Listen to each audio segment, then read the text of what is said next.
Hey, welcome back, Algebra 2 students. Today we're graphing rationals. So we're going to just jump right into Alex and look at the first example we can find. So for this one, we're graphing -2 over -x minus 1. So let's go ahead and do -2 over -x minus 1. Alright, so what we're trying to do here is first we're going to find our vertical asymptote and our horizontal asymptote. So our vertical asymptote here, we know that we're going to set our denominator, -x minus 1 equal to 0. We're going to solve this for x. So we're adding 1 to both sides. So -x equals 1, and then we're going to divide or multiply by -1 both sides to get rid of the negative. Or you can also just switch the signs. So x is -1. We know where our vertical asymptote is. For the horizontal asymptote, we have the top degree 0, the bottom degree is 1. So our horizontal asymptote should be at y equals 0. So let's go ahead and plot those out first. So x is -1, y equals 0.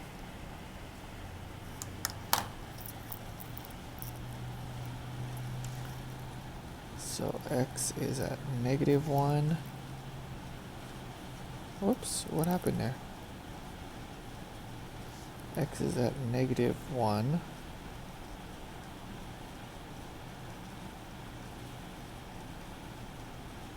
Oh, there we go. You got to press the button. Okay, and then y equals, oh, sorry, I got that mixed up. So y equals 0, excuse me, and then x equals -1. We don't want that. I keep pressing that button accidentally. Alright, so x is -1. Press the button to keep it there. Y is equal to 0. Making sure that our asymptotes are in there. Okay, so we're good with that. Now, what it's asking us to do, it says then plot 2 points on each piece of the graph. On each piece of the graph? I guess there, what it means is each side of the graph. Finally, click the graph a function button. Alright, so we're going to go here, and we know that our x is -1, so we're going to do 2 to the left of that, 2 to the right of that, and plot those points. So if x is, let's make a table here. So 2 to the left, -2 and -3, and then to the right would be 0 and 1. Let's plot these points. So if we plug in our -2 here, we get -2 over -2. Let's do this out. -2 over -2 minus 1. So that's going to be -2 over +2 minus 1, which is 1. So this is -2. Let's leave some room. Let's change colors here. It looks all the same. Okay, let's do the same thing for -3. So we have -2 over -3 minus 1.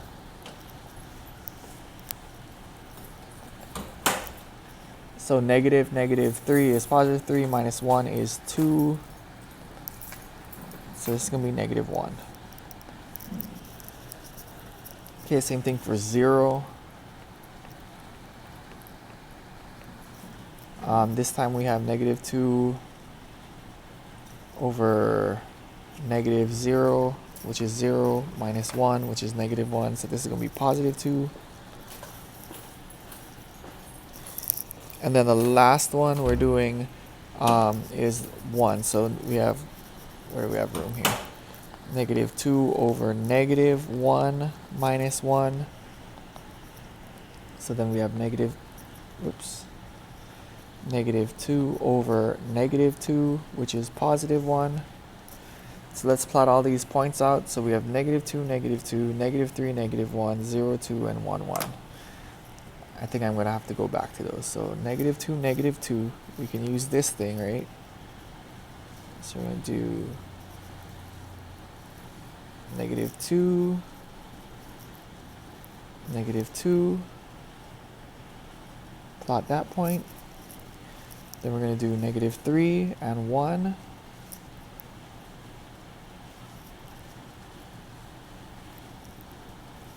Sorry, -1. Plot that point, and then we're going to do the other side was 1 and 2.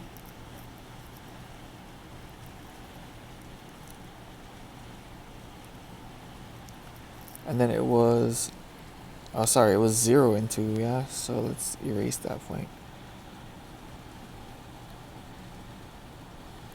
Okay. So it was, sorry, 0, 2.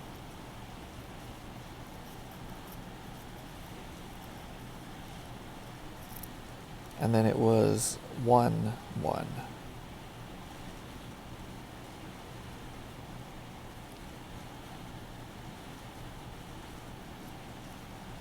Okay, so let's go ahead and hit the graphing function and then check. Okay, we got it correct. So just make sure we plot the asymptotes out just like we were doing in the last Alex assignment. And then once you do that, you're going to go ahead and plot 2 points to the left of your vertical asymptotes and 2 to the right of your vertical asymptote, and then graph. All right, next one. So this one's dealing with family of functions again. So we're going to transform the graph to make it look like 2x plus 4. So notice that 2 on top, that's going to be our leading coefficient. So that's going to be our stretch. And on the bottom, x plus 4, remember the plus, technically the denominator with the fraction bar above it, that whole thing is in parentheses, even though they don't have parentheses in there. So remember, inside of our parentheses, plus goes to the left and minus goes to the right. So let's go move this thing to the left 4 units. All right, so just notice that that vertical asymptote shifted over to the left. You can focus on that. And then the 2 on top is going to stretch it, right? So we're going to stretch it. Instead of going to 1 here, we're going to move it up to 2. Okay, let's check. So got it. So we're just continuing that idea of family of functions. Let's do another one here. This time we're looking at the graph of negative, or the graph of 1 over x squared. They want us to transform it to look like 1 over x squared plus 4. All right, so what we're going to do is first, we know that the negative out in front, right? That's going to flip our graph vertically over the x-axis, and then the plus 4, remember, that's outside of our function, right? So that plus 4 means we're going to shift it up 4 units. And then we don't have any left or right movement. We don't have any stretches or compressions because there's just a 1 on top. So the slope is 1. I mean, you could check it if you want to, but that dot right there in relation to the center of our graph is 1 unit away. So we're good. All right, so let's go ahead and check. And we're good there too. So now we're moving on to the last one. We're doing the 10th type of problem here. So we're going to, oops, we don't even have a 10. Maybe I meant 8. All right, so let's look at this one. It's kind of a doozy. So we have negative 12 over x squared plus 8x plus 12. So negative 12 over x squared plus 8x plus 12. Is that what it was? Yeah. All right, so for this one, let's do our vertical asymptotes. So we're going to set that denominator to 0. And I'm hoping by now we're getting pretty good at this factoring stuff because we've been practicing it for a while, and notice some of you have gotten pretty good at it, so I'm happy. So what we're looking for is what multiplies to get 12 and adds to get 8, right? So we know that that's going to be 2 and 6.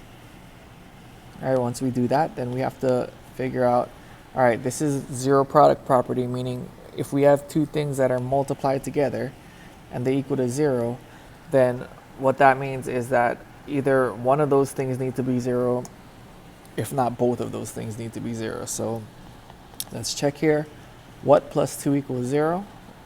Negative 2. What plus 6 equals 0? Negative 6. So we have our two vertical asymptotes here.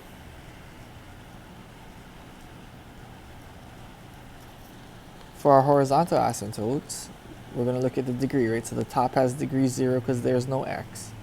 the bottom has degree 2 because our highest exponent is 2. So the top is bigger than the bottom. Our horizontal asymptote is at y equals 0. So let's go ahead and plot those things out first. So negative 2, negative 6, and 0 for our y. So we have negative 2, press the button to leave one there, negative 6, press that button, and then we have the y-intercept at 0, and we should be good with our asymptotes there. Now for this one, it's going to be a little bit trickier because we have to find a bunch of things.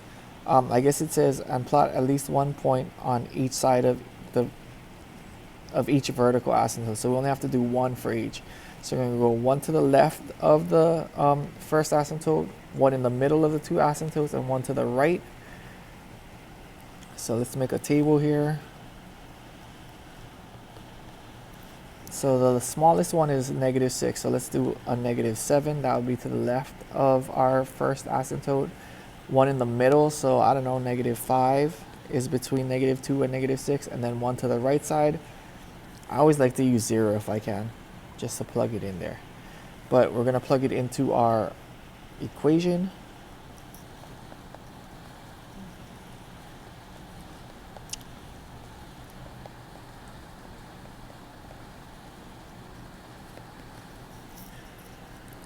Alright, so for this one, negative 7 squared is 49. 8 times negative 7, oh, that's actually minus 56 plus 12. So 49 minus 56 is negative 7 plus 12 is 5. So we have negative 12 fifths. Let's go ahead and plot that. Negative 7, negative 12 fifths.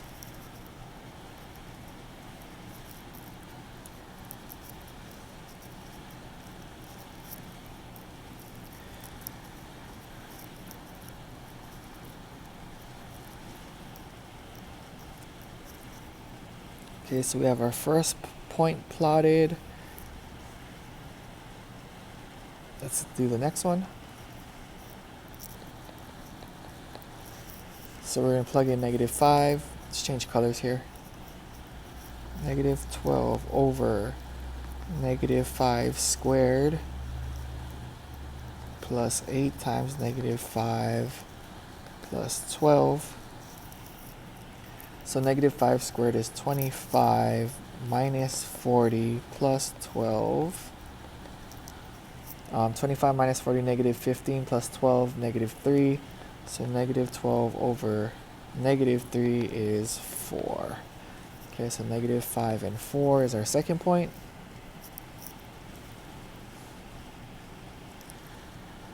Negative 5 and 4. Plot your point. Okay, it's in there. And then on to the last one. Let's change colors again. So for this one, we get negative 12 over 0 squared plus 8 times 0 plus 12. And I like to use the 0 if I can because then it's easy to calculate. So 0 plus 12 is negative 12 over 12, which is negative 1. So 0, negative 1 is our last point. 0, negative 1. Okay, it's already plotted, so what we need to do is hit R.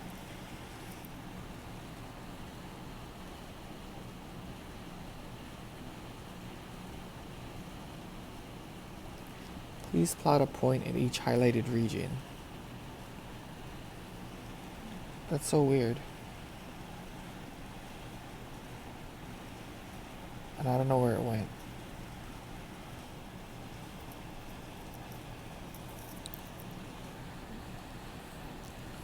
We have 1, 2, 3. I don't know. Let's just try another one. It says in the highlighted region, and the highlighted region was closer to the second asymptote. So let's just do negative 1, I guess. Then let's try negative 1. Let's give me some space here. So let's do negative 12 over negative 1 squared plus 8 times negative 1 plus 12. So for this one, we'd have 1 minus 8 plus 12. Well, minus 8 is 7. Negative 7. Negative 7 plus 12 is 5. So we have negative 12 over 5 again. So let's do, hopefully this will be okay. So negative 1. And then negative 12 over 5. Plot that point. Okay, and then let's see if that will graph now. Oh my goodness. So I guess they're asking us to do that specific one. Notice that in that orange section, at negative 3 would satisfy that. So I guess they want us to do a point in there for negative 3. Their instructions were misleading. But if they do the same to you, just make sure you put the numbers in that they're asking you to put in the correct region. Okay, so 12 over negative 3 squared is 9 minus 24 plus 12. So then we get 9 minus 24 is negative 15 plus 12 is negative 3. 12 plus negative 3 is 4. So negative 3 and 4. Hopefully this will be enough now.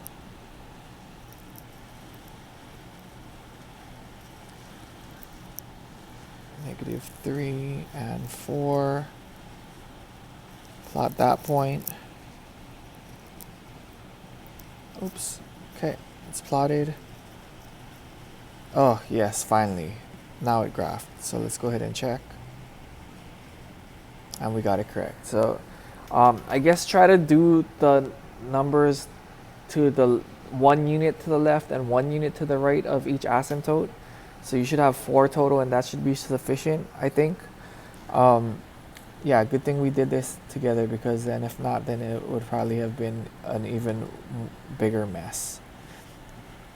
All right, good job today.